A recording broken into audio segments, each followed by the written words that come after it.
speaker I'd like to introduce is Maryrose Baker. Maryrose is a Senior Policy and Planning Officer with the Sexual Health and Bloodborne Virus Program in the WA Department of Health. Maryrose started off her career as a health and phys ed teacher, like many of us, and has worked in government, non-government sector for a long time. I think in her notes that she said for longer than she can care to remember. Maryrose has been really instrumental in school health for a long period of time. She's worked in sexuality and drug education. She was one of the people that pushed the GDHR resources right from the start, and so has extensive experience in this area. I would like to introduce Maryrose.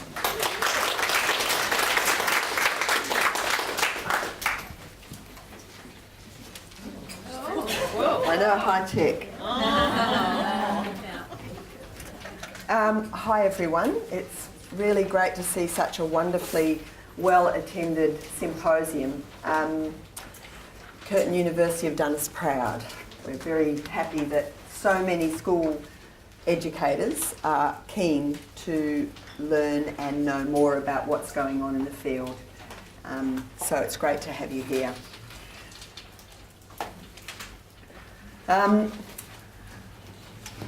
We're just out of puberty, really. GDHR, where I was looking at thinking, oh, puberty, but in fact, we're probably beyond puberty. And another little reference to sex is that we're actually at the age of consent with this whole program, because we've been going since 1999. So we're kind of really getting into being adults in this area now. The background, as many of you will be familiar with our original website, Mark 1, as I've sort of referred to it in this 3-year journey that we've had with Mark 2. Mark 1 was actually launched at the Australian Health Promoting Schools Association National Conference at now called The Crown in October 2010. And it wasn't until March this year that the off switch was pressed. So now we have our new live site since March. It was, the button was switched in March, and then we had a presentation and promotion about the new website at a quarterly forum, a health department event in June, and now we're showcasing it with you. So there's been great kind of finishing and polishing and refining of the website, so that we've now got a very respectable set suite of total curriculum resource for schools to use. So our aim is to equip schools and teachers with the tools to make you feel comfortable and confident about knowing where to go for all of the material that you would ever need to use in a successful school sexuality and relationships education program. And I think we're pretty much there.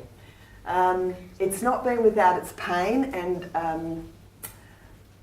my colleague who actually did the first draft of these PowerPoint slides used the long and winding road analogy, and I think that's totally apt.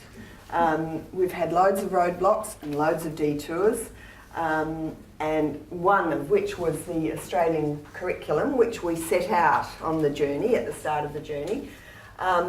We were going to make it completely aligned to the ACARA curriculum. However, version 8 was just released last week. So that just gives you a little bit of an idea about some of the detours, because each time there's been a new on-stream thing, we've had to sort of regroup, revamp, look at our map again and work out where we're getting to, where we're going. And another detour was the fact that Western Australia decided that it would use its own curriculum. So the School Curriculum Standards Authority committed to a West Australian version. We weren't just looking at the ACARA version, we now had to try and meld both together. And in fact, the West Australian curriculum was only released in August. So The other part of the journey is our many collaborators and colleagues, curriculum writers and expert consultants were needing to be contracted to work on this program together. We had to have the quality control review process established, and the partnerships that we've formed with other tertiary and health and education sector groups too. So the journey continued means that what we have now is the latest technology, and I had a little tutorial from my IT savvy colleague last week in presenting this because I needed to be educated about what a portal meant. I know about websites, but the difference between portals and websites and what that means, not that there's any difference, but they're kind of, I don't know, I'm not terribly IT savvy, so, you know. We've got a new portal developed, and that gives us the opportunity to do so many things with this website that we're only just embarking on. And the other thing is we're all very tablet and desktop and mobile compatible, so all those things that people use commonly now in referencing for their professional materials, it's there in that format, ready to go. So the journey included content migration from the old to the new. And every bit of material that was migrated had to be reviewed, cleaned up, and sent into the new portal. I think there's over 1,000 individual items of published material in this new website. So it's massive, and I was kind of just speculating on what the job has entailed when you think that there's 100 items that needed to be reviewed, checked, deleted or upgraded, and put into the new system. So it's been a massive undertaking, and that's why it's been a 3-year job as well. And we are consistent with the two national and state curriculum references that teachers commonly use, and also you can get any of the content from multiple entry points and links. Once you're familiar with the website, that will become more apparent, the value of what that means. And for those of you who are familiar with that National Resource Recovery System, SCOOTL, from the Education Standards Australia, we are also looking to syndication with them. We're kind of primed for that connection to be made quite soon. So it's all kind of built into the material on the website. If you went through SCOOTL, you will eventually get to GDHR materials too. Did I say that right, Penny? Okay, so 1,000 individual content items. This is our homepage. What it provides teachers with is so much more than learning activities. As I said, we're endeavouring to give you all of the tools of your trade. So we want you to know and be familiar with the how, what, why, when of teaching relationships and sexuality education. So you've got guides on what, why and how. You've got background notes. You've got learning activities, which people assure us are the things that time-poor teachers commonly go to quickly when they need that thing for the health education lesson that they've got happening, or that the relief teacher is coming in to do, and it's there for you. But there is so much, it's such a rich source of things for people who've got a little bit more time to flesh out the finer points of what the whole thing can help you with. And then you've got the recommended resources, events and professional development, and the PD that Curtin runs for teachers annually is always listed on there too, so you can keep tuned to information about that, and any other events such as this, for instance, will be on there. And you can ask a question of the website too, and there's already frequently asked questions on there for things that you may kind of recognise and say, yeah, I want to know the answer to that one. In the guides, just breaking it down just a little bit more, there you go, teaching sexuality education, what to teach, background notes. What to say any more about this section? Yeah, I suppose the read this first is an important thing. We tussled with this quite a lot because if you are going in to some, fairly sensitive area, you really need to be forewarned as to be forearmed. So having a sense of what might come up, what you as an educator should be kind of mindful of before you embark on the lesson is all in that read this first. What the students may or may not have had in a previous lesson to build on that is also in that section as well. And the guiding principles, there's a very substantial body of backup for teachers in there about why.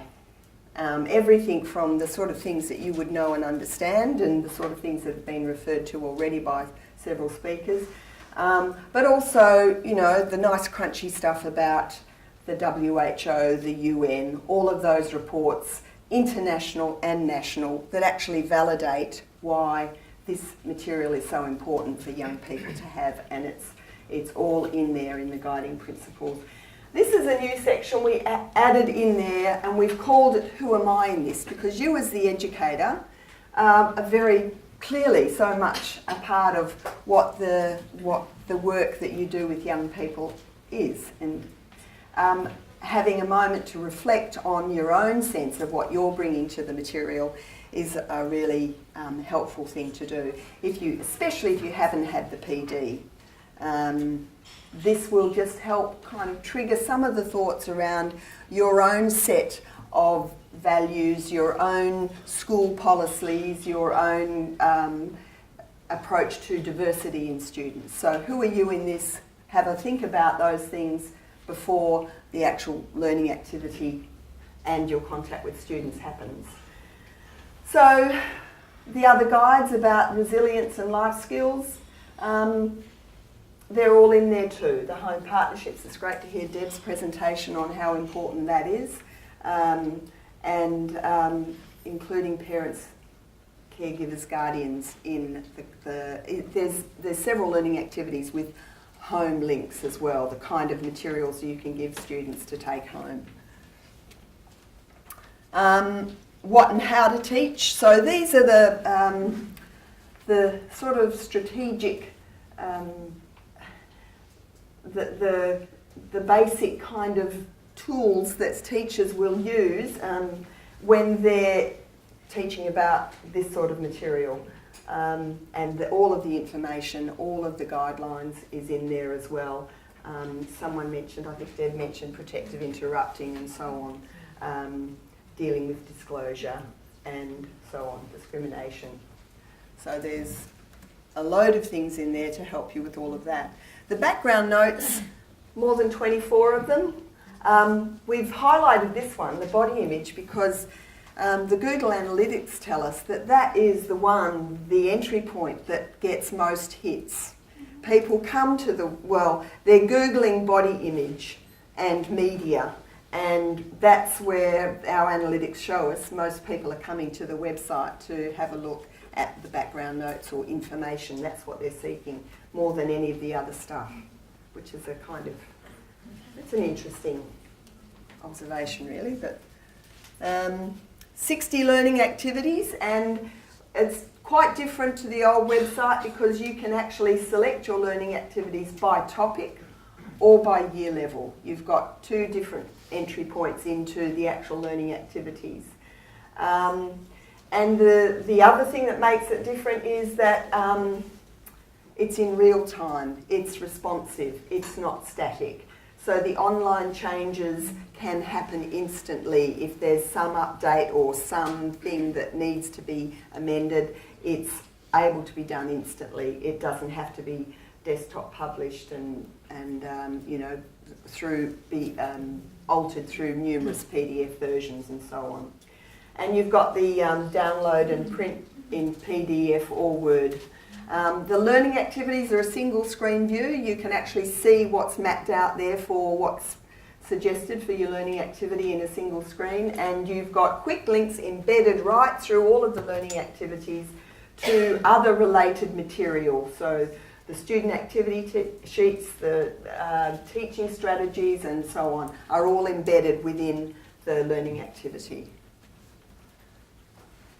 The learning activities you can reach by, as I said, by year or topic. So the team working on this actually put an extra kind of layer of categorisation into the website by grouping the learning activities under these topic areas too. So if you want to know something about health literacy, you can access your learning activity by going through that. Or if you want to, I think the next slide probably has the by year. So for instance, here's a year 7, somebody seeking some learning activities through the select by year, and you've got an overview there of all of the different learning activities that are suggested for that year on that same view.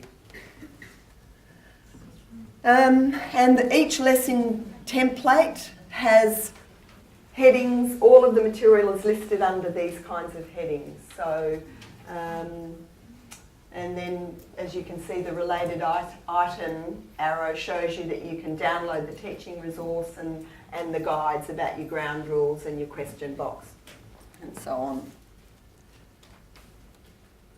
Now this, I pressed it too many times, this little tricky one was to just show you what a learning activity looks like. Some of you have probably already seen this and you're probably using the website anyway, but it was just to give you an overview that this is the way the material is arranged in any one single view. 140 plus resources, and it's all grouped under those headings. In some instances, we've got the headings also grouped under international, national and state, so you can see the material where it comes from in a kind of an obvious view. Yes. As I said, the frequently asked questions. You can ask a question yourself, or there's a set of answers already framed for what the typical kinds of questions that people may have. And then you can search the website by keyword search or content type or document type. So we've broken down all of the materials to make it as easy for you to access and get into as simply as possible. So what's next? Well, we have immediate intentions to do some further learning activities, especially in the diversity area. So Aboriginal students framed around schools and teachers who have a lot of Aboriginal students, culturally and linguistically diverse, and special needs and disabilities. So they're not yet on there, but we are planning to put those up. As Lisa mentioned, I think in her intro, we have already embarked on getting the evaluation in place. So that will enable us to get teachers to actually give us their reactions to the website, give us their advice about how it could be improved or how they're using it, what actual difference it makes to their teaching.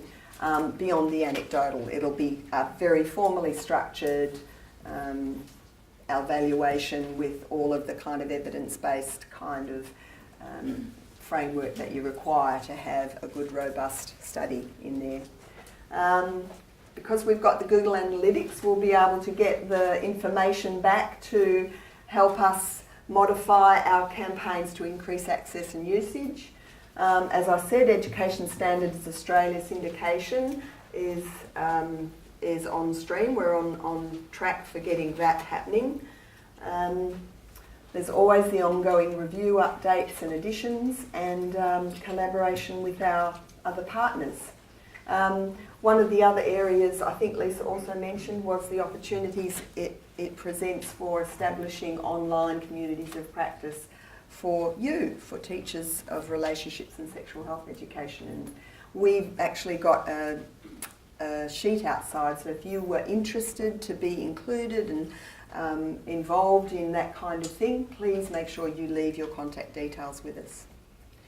I think that's really all I had to say. Mine's only 15 minutes, so come and check us out. We've got the beautiful IMAX out there, so you can actually see it displayed in all its full splendour. And if you haven't, looked at the website before, please do come and play with it. Have a look at it, see what it presents for you. Okay.